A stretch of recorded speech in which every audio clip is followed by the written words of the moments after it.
I wouldn't even know where to begin explaining this movie. So, The Lighthouse by Robert Eggers. Here we go. So, The Witch, which was Robert Eggers' previous film, is probably my favorite horror movie in the last 10 years. I love it. I think it's amazing in all aspects. I watch it like once a month. So, when this got its first trailers and posters, I'm like, I'm super pumped for this. And I finally got around to watching it like a year after it came out. But I really liked it. I didn't love it like I love The Witch, and that's okay, but I really dug it. So, The Lighthouse stars Robert Pattinson, or aka Edward from Twilight and now Batman, and Willem Dafoe, who is most famously known to play Green Goblin in Sam Raimi's first Spider-Man movie, who are two lighthouse keepers who, of course, take care of the lighthouse. Boom, boom. I just called the lighthouse, but um, a really bad storm comes in and they're basically trapped there. And basically, they start accusing each other of things, and they start seeing things and hearing things, and it essentially unfolds into chaos. And it's a really good breakdown of how something little can lead to madness. And I know a lot of like mainstream horror fans, I guess you want to call them, don't like The Witch. Didn't like The Witch, I mean, because it's like not jump scare heavy, and it's more like psychological terror. And The Lighthouse is very similar. While The Witch was based around paranoia, um, The Lighthouse is more based around the descent into insanity or madness, and it's a very different tonal movie from The Witch. And I'm just comparing them a lot because The Witch was the first movie. That's all. It's not. They're not similar by any means. First off, Robert Pattinson and Willem Dafoe both give really fantastic performances. They both give off a performance where like you don't know like who's telling the truth and who's just like joshing around. But yeah, and they counteract each other very well because Pattinson plays a younger, new lighthouse keeper. He's just doing it for the money. He doesn't care for it really. And Defoe is playing someone who's been doing this for years and years and years and years, and he knows how to handle it. He knows what to do, when to do it, and that leads to, of course, clashing heads and them not getting along all the time, and so forth, so forth.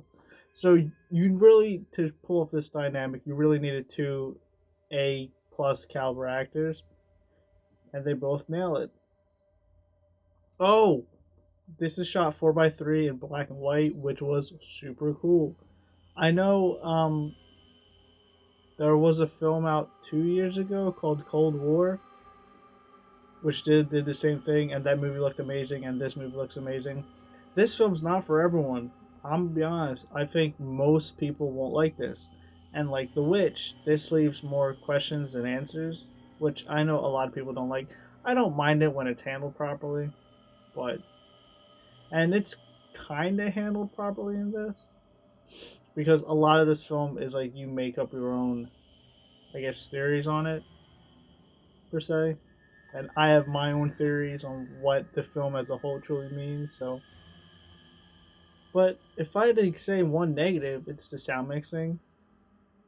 Certain sound effects are extremely loud, and it just overpowers the audio. Well, I mean, not the audio, the dialogue. And I'm lucky I had subs on because without subtitles, I would have not heard like half of what they were saying. Because the music and the sound effects and the world sounds are so loud all the time.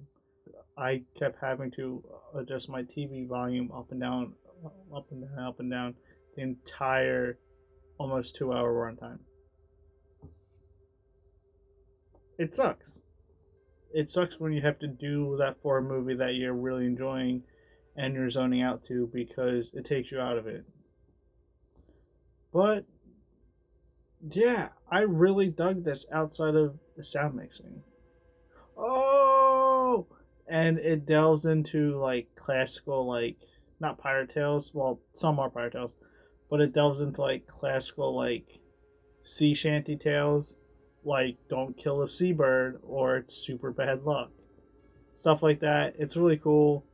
I dig stuff like that, and like The Witch, Robert Eggers really does his research to make sure like this is historically accurate. And from what I know of like time periods like this and like quotes and stuff, it is. So that's pretty fancy. Nothing made me go, "Oh, that's not how it would happen," or like, "Oh, that's not the real thing," and pulled me out of it. Like I was engaged thoroughly throughout. So Lighthouse, not as good as The Witch, not by a long shot, but it's still good. Carried by two really good performances with a beautiful looking movie and a really good soundtrack and some really wild bonkers shit. So The Lighthouse, overall pretty good. It's on Prime streaming right now. So like always, feel free to like, comment, subscribe. Thanks for watching.